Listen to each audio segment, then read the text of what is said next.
The president's phone isn't just any device, it's arguably the most scrutinized piece of technology in the world.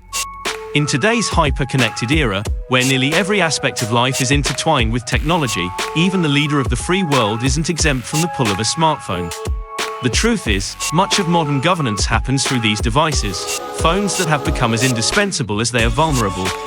The president's phone isn't just a personal gadget, it's a treasure trove of highly sensitive information. But the very convenience of this technology also makes it a prime target for cyber adversaries. Fortunately for most of us, the world's top hackers and nation-state actors likely have little interest in our devices. Their sights are set much higher, on a target far more significant, the phone of the President of the United States. Despite the immense public interest, very little is known about the specifics of the President's phone. Securing the mobile phone of a sitting president is a relatively new challenge. While telephones have been an essential part of White House communications for over a century, the arrival of mobile phones into the Oval Office is a much more recent development. This transition began in earnest with President Barack Obama's first term in 2008, marking the entry of smartphones into the highest office of the land. Given the critical nature of securing presidential communications, it wasn't surprising when a phone designed to be a fortress of cybersecurity was introduced in 2014. The Boeing Black, a joint effort between the aerospace titan Boeing and BlackBerry, was engineered specifically for government and military communications. Tough, modifiable, and capable of self-destruction if tampered with, the Boeing Black was heralded as a near-impenetrable device. Released during Obama's second term, this piece of hardware was designed to withstand even the most sophisticated cyber threats. However, despite its impressive features, the Boeing Black didn't attract much attention upon its release, and little has been heard about it since. The secrecy surrounding the phone has led some to speculate whether Boeing is better at silencing whistleblowers than warding off hackers. But the story doesn't end with the Boeing Black.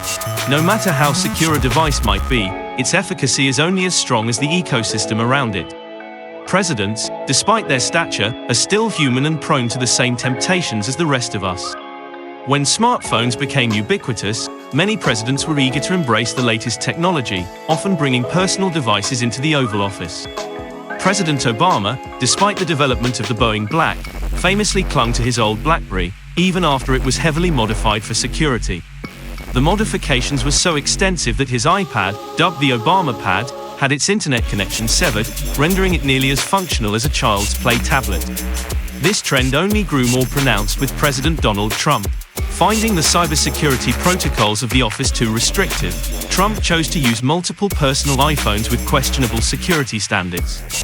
He sometimes went months without routine security checkups, raising concerns about the vulnerability of his communications.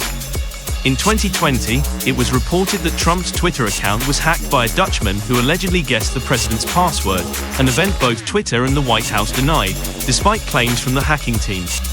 In contrast, President Joe Biden, who succeeded Trump, is reportedly more diligent about following security guidelines. However, even Biden couldn't resist bringing his personal devices into the office.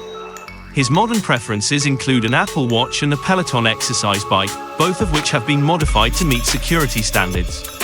The fact that Biden uses an Apple Watch suggests he likely has an iPhone as well, supported by images of him using one. His biographer, Evan Osnos, even confirmed that Biden uses the Apple News app, which requires an Apple account. This, however, presents a potential vulnerability.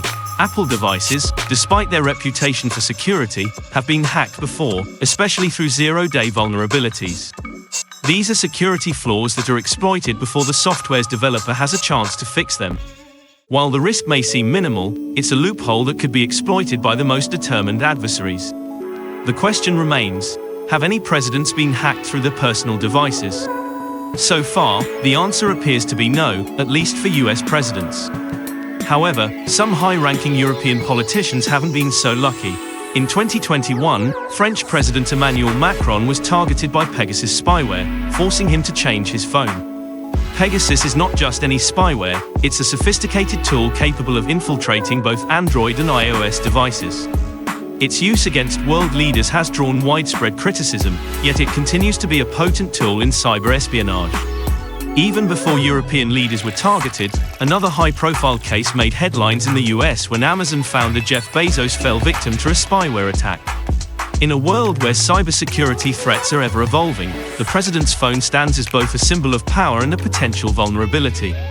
It's a reminder that no matter how secure we think we are, the digital age demands constant vigilance, especially for those in the highest offices of power.